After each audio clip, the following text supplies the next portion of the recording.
नमस्ते।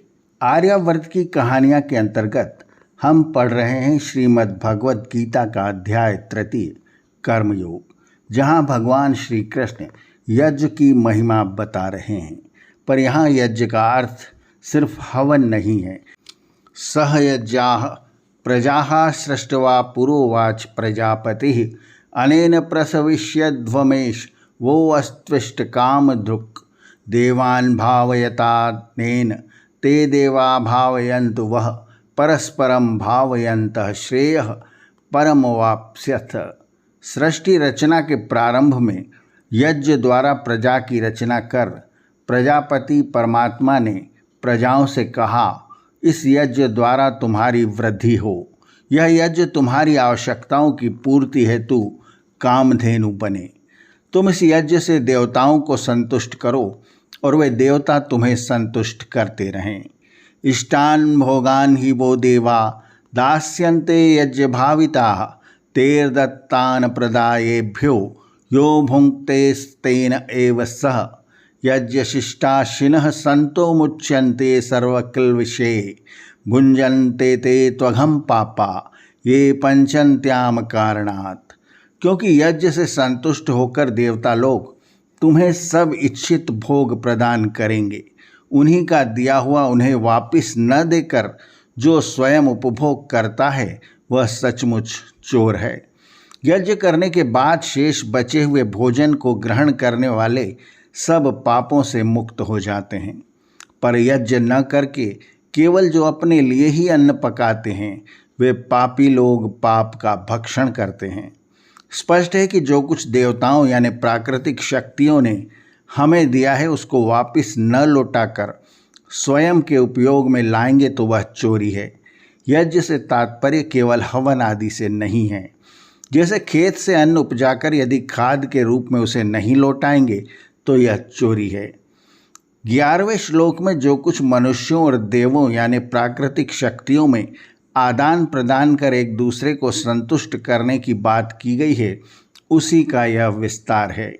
जो कुछ तुम्हें प्राप्त हुआ है उसको समाज और परिवार के अन्य सदस्यों को, प्राणियों को तृप्त कर स्वयं उपभोग करो।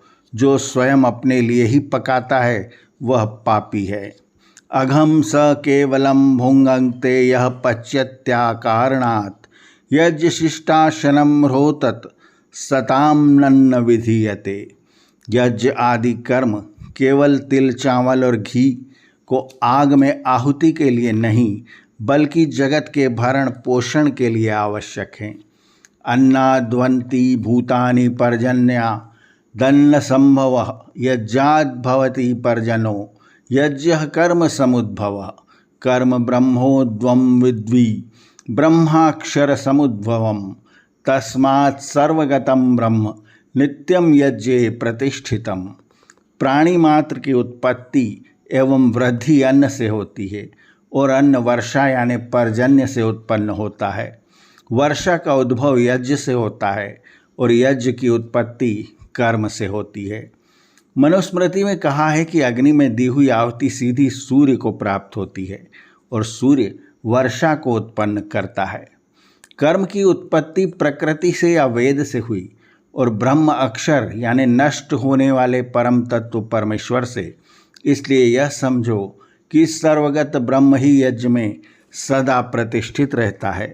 एवं प्रवर्तितं चक्रम नानुवर्तयति यः अधायुरिन्द्रियारामो मोचम पार्थ स जीवति। हे पार्थ, जो इस जगत के धारणार्थ यज्ञ चक्र यानी कर्म पथ को आगे नहीं बढ़ाता उसका जीवन पाप रूप है। उस इंद्रिय लंपट का यानी जो देवताओं को न देकर स्वयं ही उपभोग करने में लगा है, ऐसे स्वार्थ परायण व्यक्ति का जीवन व्यर्थ है, पृथ्वी पर भार स्वरूप है।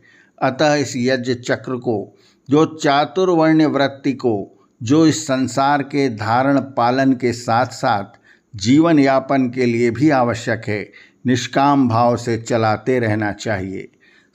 गीता के इस तीसरे अध्याय में कर्मयोग का अर्थ है निष्काम कर्म। निष्काम कर्म का सृष्टि में प्रत्यक्ष उदाहरण दिखाने के लिए यज्ञ का वर्णन किया गया है। इस प्रकरण में यज्ञ का अर्थ हवन या अग्निहोत्र आदि नहीं है। गीताकार के समय में क्योंकि यज्ञों की परंपरा चली हुई थी, इसलिए निष्काम कर्म को समझाने के लिए एक प्रचलित शब्द को लिया गया है, परंतु इस शब्द में अर्थ श्री कृष्ण ने अपना ही डाला है। वह अर्थ क्या है?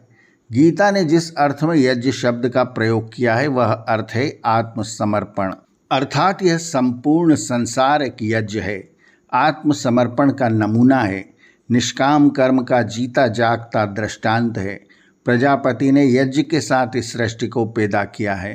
यह सृष्टि चक्र यज्ञ की भावना, आदान प्रदान की भावना, स्वार्थ की भावना नहीं, परार्थ की भावना, आत्मसमर्पण की भावना और त्याग की भावना से आगे बढ़ेगा।